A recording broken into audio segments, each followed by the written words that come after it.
Hey, Kapas Mufasa, it's Brandon back with another video. Lighting an interview is a useful skill, especially if you're just starting out in the videography realm. So in this video, I'm going straight to the point, no BS. This is how I light up my interviews, and this is how you can do the same exact thing. So without further ado, let's get straight into the video.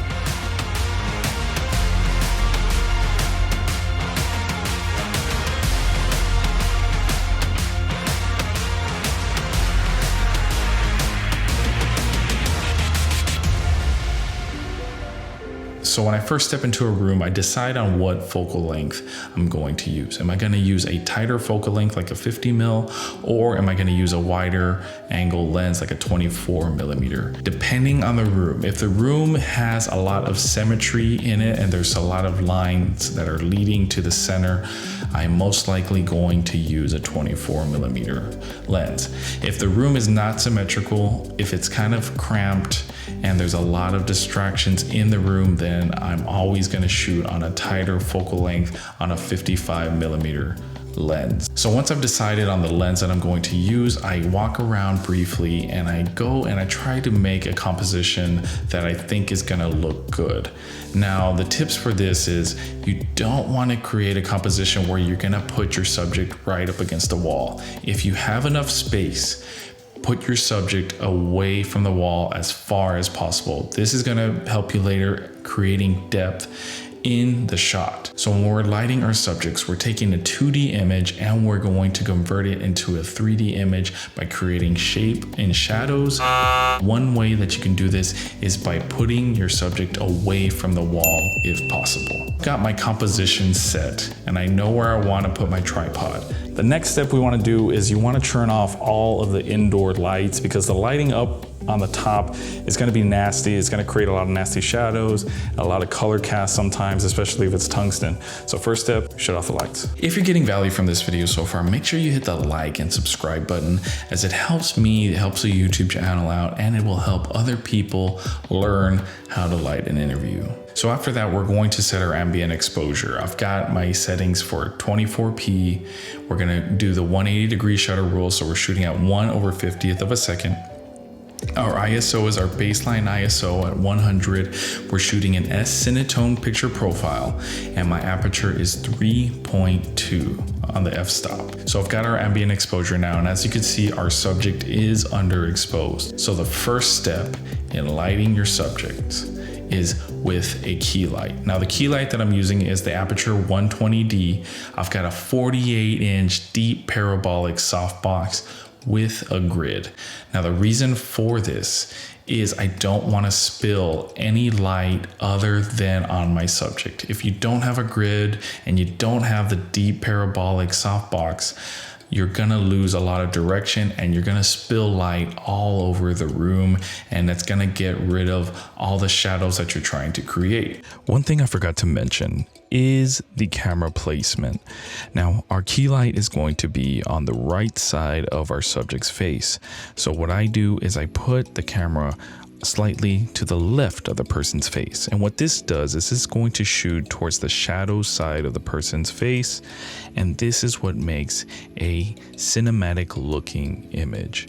If you were to shoot in the same direction as the light, it creates a flat looking image and it does not look very cinematic. Anyways, let's talk about how we're going to control shadows on our subject's face. So the way we do that is with a 5-in-1 reflector. Very cheap. You can find any of these on Amazon, and I'll link them all down in the description below. And you're gonna put it onto a stand with a clamp, and you want to get that black side of the 5-in-1 reflector and put it close to your subject. And this is called a negative fill. So when you put the black side of the reflector closer to your subject, as you're going to see, you're subtracting light from that side of the person's face. The further it goes away from your subject, the less shadows they're going to have. The closer you get it to your subject, the more darker and deeper the shadows are going to have. So think of it as you're subtracting light from that side of the person's face. Now, If you wanted to fill in the shadows and you wanted a more neutral looking image and not a lot of shadows, then you would either get the reflective side of the 5-in-1 reflector or the white side of the reflector. And as you're gonna see, as you move it closer to your subject, you're filling in a lot of the shadows and you're taking away a lot of the dimension and shadows. But some people like that look. So it's really up to you.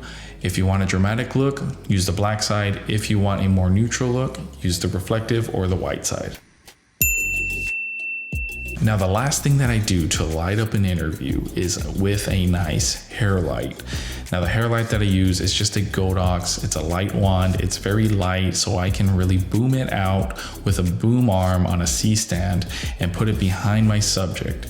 And all this does is it creates like a nice little glow to the person's hair, and it creates a nice little outline on their shoulders. So if the background is dark and if your subject has dark black hair, they're going to kind of get eaten up by that background, and there is really no way to differentiate your subject from the background.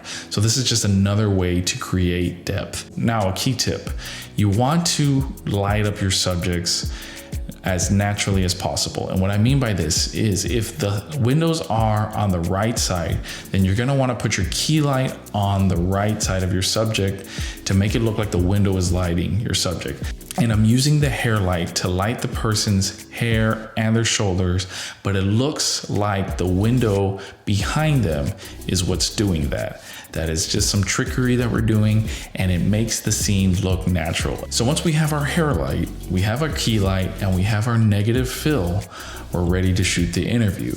The last step though is audio. Audio is extremely important. If you have bad echoey audio, it is going to completely take your viewer out of your video because they're trying to focus on what the person is saying. Good audio and microphone placement is key.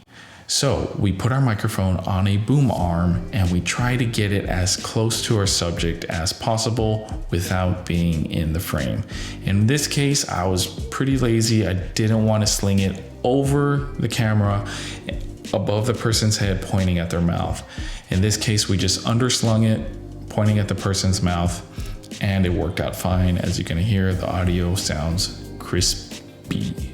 But I've lived here in the Rio Grande Valley my entire life. This is exactly how I light an interview when I'm on the go. All this gear can fit into a wagon and I can take it on location. The only downside is the setup time can take a little bit longer than I would like. Other than that, it doesn't matter what room you're in, you can light it up no matter what. And as you can tell from this video, this is exactly how I light up my scene. I have my key light, I have the negative fill here, I have the hair light, and as just a little added touch, I have a background light to kind of create a little vignette around my head. And this is exactly how I light all my YouTube videos, talking heads, interviews.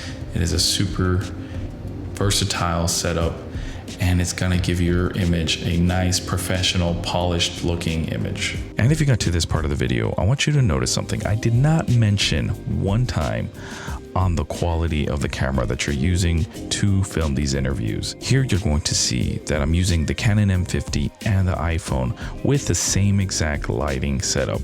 Now, while it might not be the exact same quality as a Sony a7S III, the image still looks professional and it still looks polished. And the lighting, all of this is super important before you go out and upgrade your camera. If you like this video, guys, don't forget to like and subscribe. And I will see you guys in the next video. Peace.